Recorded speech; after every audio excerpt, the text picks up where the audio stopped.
എല്ലാ പ്രിയപ്പെട്ട സുഹൃത്തുക്കൾക്കും പുതിയൊരു ക്ലാസ്സിലേക്ക് സ്വാഗതം. നമ്മൾ 2025 കറണ്ട് അഫയേഴ്സിലേക്ക് കടക്കുകയാണ്.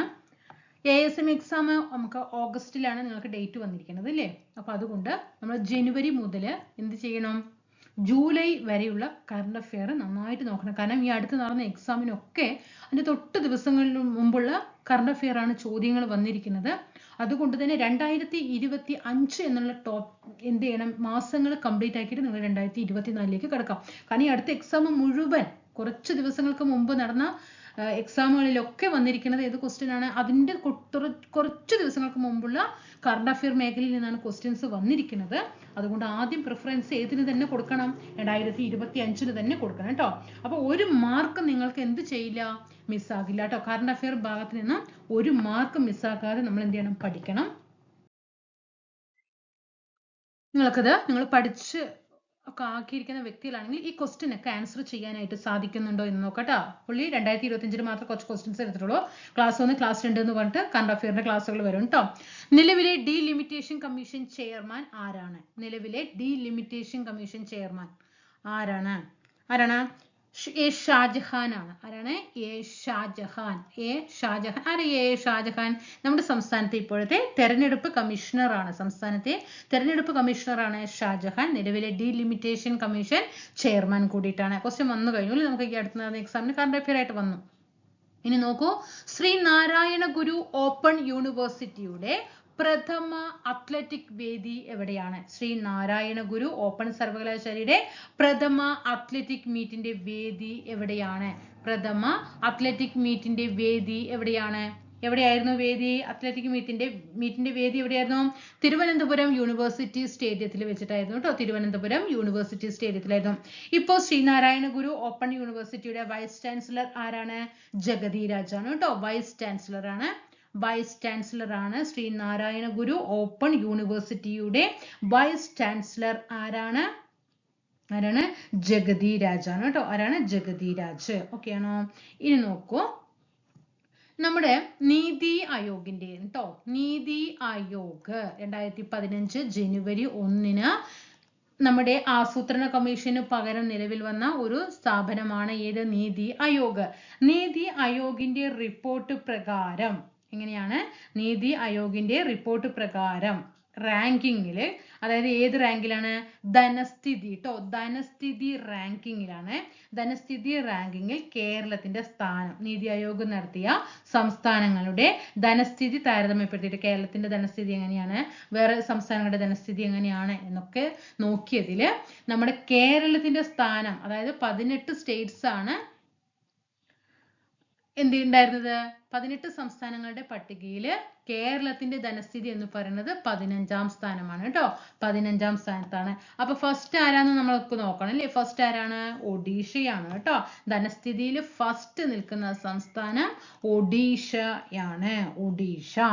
രണ്ടാം സ്ഥാനം വന്നിട്ട് ഛത്തീസ്ഗഡ് ആണ്. ഒഡീഷ, ഛത്തീസ്ഗഡ് കേട്ടോ.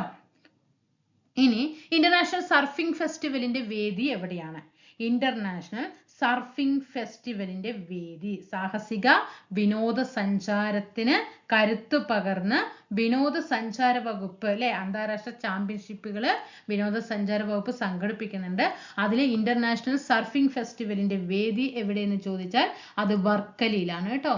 ഇന്റർനാഷണൽ സർഫിംഗ് ഫെസ്റ്റിവലിന്റെ വേദി വർക്കല. ഇനി ഇന്റർനാഷണൽ പാരാഗ്ലൈഡിംഗ് ഫെസ്റ്റിവലിന്റെ വേദി എവിടെയാണ്? പാരാഗ്ലൈഡിംഗ് ഫെസ്റ്റിവലിന്റെ വേദി വാഗമൺ ആണ് കേട്ടോ. വാഗമൺ ആണ്. ഇനി ഇന്റർനാഷണൽ മൗണ്ടെയിൻ സൈക്ലിംഗ് ഫെസ്റ്റിവലിന്റെ വേദി എവിടെയാ? മാനന്തവാടിയിലാണ് കേട്ടോ. മാനന്തവാടി. ഓക്കെ. അപ്പൊ വർക്കല, ഓക്കെ, കണ്ടോ, സർഫിംഗ് ഫെസ്റ്റിവലിന്റെ വേദി വർക്കല. കണക്ട് ചെയ്യുക. മൗണ്ടെയിൻ, മായാണ്, മൗണ്ടെയിൻ സൈക്ലിംഗ് വേദി മാനന്തവാടി. ഇന്റർനാഷണൽ പാരാഗ്ലൈഡിംഗ് ഫെസ്റ്റിവലിന്റെ വേദി വാഗമൺ. എന്തൊക്കെ പഠിച്ചു? നിലവിലെ delimitation commission chairman S Shajahan ആണ്. സംസ്ഥാന തെരഞ്ഞെടുപ്പ് കമ്മീഷണർ കൂടിയാണ് അദ്ദേഹം. ശ്രീ നാരായണ ഗുരു ഓപ്പൺ യൂണിവേഴ്സിറ്റിയുടെ പ്രഥമ അത്ലറ്റിക് മീറ്റിന്റെ വേദി ട്രിവാൻഡ്രത്താണ്. യൂണിവേഴ്സിറ്റി സ്റ്റേഡിയത്തിലാണ്. ഇപ്പോൾ വൈസ് ചാൻസലർ ജഗതി രാജാണ്.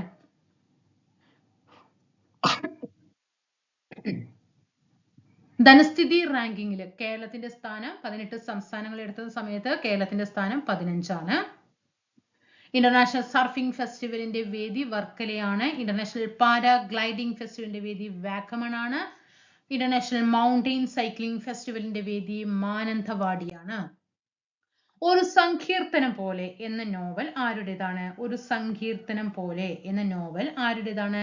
പെരുമ്പടവം ശ്രീധരന്റേതാണ്. പെരുമ്പടവം ശ്രീധരൻ.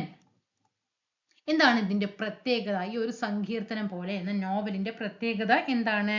അതായത് നമ്മുടെ റഷ്യൻ നോവലിസ്റ്റ് ആയ ആരാണ്? റഷ്യൻ നോവലിസ്റ്റ് ആണ് കേട്ടോ. റഷ്യൻ നോവലിസ്റ്റിന്റെ ദസ്തയോവിസ്കിയുടെ കേട്ടോ. റഷ്യൻ നോവലിസ്റ്റ് ആരാണ്? ദസ്തയേവിസ്കി കേട്ടോ. ദസ്തയേവിസ്കി കേട്ടോ. റഷ്യൻ നോവലിസ്റ്റ് ആയ ദസ്തയേവിസ്കിയുടെ ജീവിതം ആസ്പദമാക്കിയിട്ട് കേട്ടോ, അദ്ദേഹത്തിന്റെ ജീവിതം ആസ്പദമാക്കിയിട്ട് പെരുമ്പടവം ശ്രീധരൻ രചിച്ച നോവലാണ് ഒരു സങ്കീർത്തനം പോലെ. ഇനി സ്വസ്തി ചിഹ്ന മാതൃകയില്, സ്വസ്തി ചിഹ്നത്തിന്റെ മാതൃകയില് അന്ത്യവിശ്രമ കേന്ദ്രം ഒരുക്കിയിരിക്കുന്നത് ഏത് നവോത്ഥാന നായകനാണ്? സ്വസ്തി ചിഹ്ന മാതൃകയില് അന്ത്യവിശ്രമം ഒരുക്കിയിരിക്കുന്നത് ഏത് നവോത്ഥാന നായകനാണ്? ഡോക്ടർ പൽപൂനാണ് കേട്ടോ. ഡോക്ടർ പൽപൂനാണ്. ഇനി പരീക്ഷാ കാലത്തെ നമുക്ക് എക്സാം സമയങ്ങളിലൊക്കെ കുട്ടികൾക്ക് സമ്മർദ്ദങ്ങൾ ഉണ്ടാവും അല്ലേ, ടെൻഷനൊക്കെ ഉണ്ടാവും. അപ്പൊ അങ്ങനെ പരീക്ഷാ കാലത്ത് സമ്മർദ്ദങ്ങളെ അതിജീവിക്കാൻ വേണ്ടിയിട്ട് ശിശുക്ഷേമ സമിതിയുടെ നേതൃത്വത്തിൽ, കുട്ടികൾക്ക് വേണ്ടിയിട്ടാണല്ലോ അല്ലെ, അതുകൊണ്ട് തന്നെ ശിശുക്ഷേമ സമിതിയായിരിക്കും നേതൃത്വം. എന്താണ് അതിന്റെ പരിപാടിയുടെ പേര്? പരീക്ഷാ കാലത്തെ സമ്മർദ്ദങ്ങളെ അതിജീവിക്കാൻ ശിശുക്ഷേമ സമിതിയുടെ പരിപാടി ഏതാണ്? മധുര നെല്ലിക്ക. എന്താണ്? മധുര നെല്ലിക്ക. അടുത്തത് നമ്മുടെ എന്താ പറയാ, ആദ്യത്തെ ബാലസൗഹൃദ ജില്ലയാകാൻ ഒരുങ്ങുന്ന നമ്മുടെ ഏതാണ് ഡിസ്ട്രിക്റ്റ്? ബാലാവകാശ ബോധവൽക്കരണം, അതുപോലെ തന്നെ ഈ നാടൻ ഭക്ഷണം പ്രോത്സാഹിപ്പിക്കാൻ ഒക്കെ ഉൾപ്പെട്ടിട്ട് ഒരുപാട് പദ്ധതികൾ ഉൾപ്പെട്ടിട്ട് കാര്യങ്ങൾ ചെയ്തിട്ടുണ്ട് ഈ ജില്ല. ഓക്കെ, അതുകൊണ്ട് തന്നെ ആദ്യത്തെ ബാലസൗഹൃദ ജില്ലയാകാൻ ഒരുങ്ങുന്നത് ഏത് ജില്ലയാണ്? കൊല്ലമാണ് കേട്ടോ. ഇതാണ് കൊല്ലം. ഇനി സമ്മിറ്റ് ഓഫ് ഫ്യൂച്ചർ 2025ന്റെ വേദി എവിടെയാണ്? സമ്മിറ്റ് ഓഫ് ഫ്യൂച്ചർ വേദി കൊച്ചിയാണ് കേട്ടോ. കൊച്ചിയാണ്. അടുത്തത് സർക്കാർ ജീവനക്കാരുടെ ശമ്പള വിതരണ സോഫ്റ്റ്വെയർ ഏതാണ്? സർക്കാർ ജീവനക്കാരുടെ ശമ്പള വിതരണ സോഫ്റ്റ്വെയർ ഇതാണ് സ്പാർക്ക് അല്ലേ. ഇതാണ് സ്പാർക്ക് കേട്ടോ. സ്പാർക്ക് ആണ്. ഇനി അംഗനവാടി വഴി എന്ത് ചെയ്യുന്നുണ്ട്? പാലും മുട്ടയും ഒക്കെ വിതരണം ചെയ്യുന്നുണ്ട് അല്ലെ കുഞ്ഞുങ്ങൾക്ക്. അംഗനവാടികൾ വഴി കുഞ്ഞുങ്ങൾക്ക് പാലും മുട്ടയും വിതരണം ചെയ്യുന്ന പദ്ധതിയുടെ പേരെന്താണ്? എന്താണ് ആ പദ്ധതിയുടെ പേര്? പോഷക ബാല്യമാണ് കേട്ടോ. എന്താണ്? പോഷക ബാല്യം. അപ്പൊ ഇവിടെ പഠിച്ചത് ഒരു സങ്കീർത്തനം പോലെ എന്ന നോവൽ ആരുടേതാണ്? പെരുമ്പടവം ശ്രീധരന്റേതാണ്. റഷ്യൻ നോവലിസ്റ്റായ ദസ്തയേവിസ്കിയുടെ ജീവിതത്തെ ആസ്പദമാക്കിയിട്ടാണ് ഈ നോവൽ അദ്ദേഹം രചിച്ചിരിക്കുന്നത്. സ്വസ്തി ചിഹ്ന മാതൃകയിൽ അന്ത്യവിശ്രമം ഒരുക്കുന്നത് ഏത് നവോത്ഥാന നായകനാണ്? ഡോക്ടർ പൽപൂനാണ്. പരീക്ഷാ കാലത്തെ സമ്മർദ്ദങ്ങളെ അതിജീവിക്കാൻ വേണ്ടിയിട്ട് ശിശുക്ഷേമ സമിതി അവതരിപ്പിക്കുന്ന പരിപാടിയാണ് മധുര നെല്ലിക്ക. ആദ്യത്തെ ബാലസൗഹൃദ ജില്ല അല്ലെ, കാരണം അത് കൊല്ലത്തിനെ തെരഞ്ഞെടുക്കാൻ കാരണം തന്നെ ബാലാവകാശ സംരക്ഷണത്തിനും അതുപോലെ നാടൻ ഭക്ഷണം പ്രോത്സാഹിപ്പിക്കുക തുടങ്ങിയ ഏറെ പദ്ധതികൾ എന്ത് ചെയ്തിട്ടുണ്ട്? കൊണ്ടുവന്നിട്ടുണ്ട്. അതുകൊണ്ട് തന്നെയാണ് കൊല്ലത്തിനെ ആദ്യത്തെ ബാലസൗഹൃദ ജില്ലയായിട്ട് തെരഞ്ഞെടുക്കാനായിട്ട് ഒരുങ്ങുന്നത്. ഇനി സമ്മിറ്റ് ഓഫ് ഫ്യൂച്ചറിന്റെ വേദി കൊച്ചിയാണ്. സർക്കാർ ജീവനക്കാരുടെ ശമ്പള വിതരണ സോഫ്റ്റ്വെയർ ഏതാണ്? സ്പാർക്ക് ആണ്.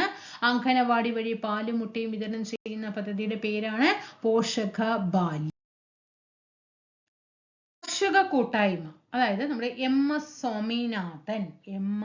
സ്വാമിനാഥന്റെ ജന്മശതാബ്ദിയോട് അനുബന്ധിച്ചിട്ട് സംഘടിപ്പിച്ച ഒരു കർഷക കൂട്ടായ്മയുടെ പേര് എന്താണ്? നൂറുമേനി കേട്ടോ. നൂറുമേനി നന്ദി ട്ടോ. നൂറുമേനി നന്ദി. കർഷക കൂട്ടായ്മയാണ് MS സ്വാമിനാഥൻ. ഇന്ത്യൻ ഹരിത വിപ്ലവത്തിന്റെ പിതാവായ MS സ്വാമിനാഥന്റെ ജന്മശതാബ്ദിയോടനുബന്ധിച്ച് നടത്തിയ കർഷക കൂട്ടായ്മയാണ് നൂറുമേനി നന്ദി. ഇനി സുഗതകുമാരിയുടെ നവതി ആഘോഷം നടന്നു. എന്താണ് ആ ആഘോഷത്തിന് കൊടുത്ത പേരെന്താണ്? സുഗതോത്സവമാണ് കേട്ടോ. സുഗതോത്സവം ട്ടോ. അതായത് ഇതിന്റെ സമാപന സമ്മേളനം ഉദ്ഘാടനം ചെയ്തത് ആരായിരുന്നു? രാജ്നാഥ് സിംഗ് ആയിരുന്നു ട്ടോ. പ്രതിരോധ വകുപ്പ് മന്ത്രി രാജ്നാഥ് സിംഗ് ആയിരുന്നു ഇതിന്റെ സമാപന ഉദ്ഘാടനം ചെയ്തത്. സ്കൂൾ വിദ്യാർത്ഥികൾക്കിടയിൽ ലഹരി ഉപയോഗം ഇല്ലാതാക്കാൻ വേണ്ടിയിട്ട് എന്താണ്? സ്കൂൾ വിദ്യാർത്ഥികൾക്കിടയിൽ ലഹരി ഉപയോഗം ഇല്ലാതാക്കാൻ വേണ്ടി കൊണ്ടുവന്ന പരിപാടി ഏതാണ്?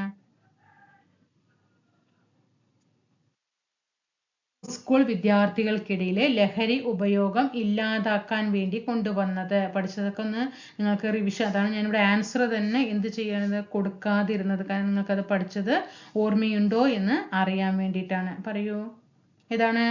എക്സൈസ് വകുപ്പ് കൊണ്ടുവന്നതാണ് നേർവഴി ട്ടോ. നേർവഴി. ഇനി 2 മാസം അടച്ചിട്ടു. നമ്മുടെ കേരളത്തിലെ ഒരു ദേശീയോദ്യാനം 2 മാസം അടച്ചിട്ടു. എന്തിനാണ്? അതായത് ഈ വരയാടുകളുടെ പ്രജനനം കണക്കിലെടുത്തിട്ട്. അപ്പൊ തന്നെ ആൻസർ കിട്ടിയിട്ടുണ്ടാവും അല്ലേ? വരയാടുകളുടെ പ്രജനനം കണക്കിലെടുത്തുകൊണ്ട് 2 മാസം അടച്ചിട്ട ദേശീയോദ്യാനം. നമ്മൾ പഠിക്കുന്ന ഒരു മേഖലയാണ് കേരള ജോഗ്രഫി എന്ന് പറയുന്നത് അല്ലേ? വരയാടുകളുടെ സംരക്ഷണാർത്ഥം സംരക്ഷിച്ചിരിക്കുന്ന ദേശീയോദ്യാനം ചോദിക്കാറുണ്ട്. ഏതാണത്?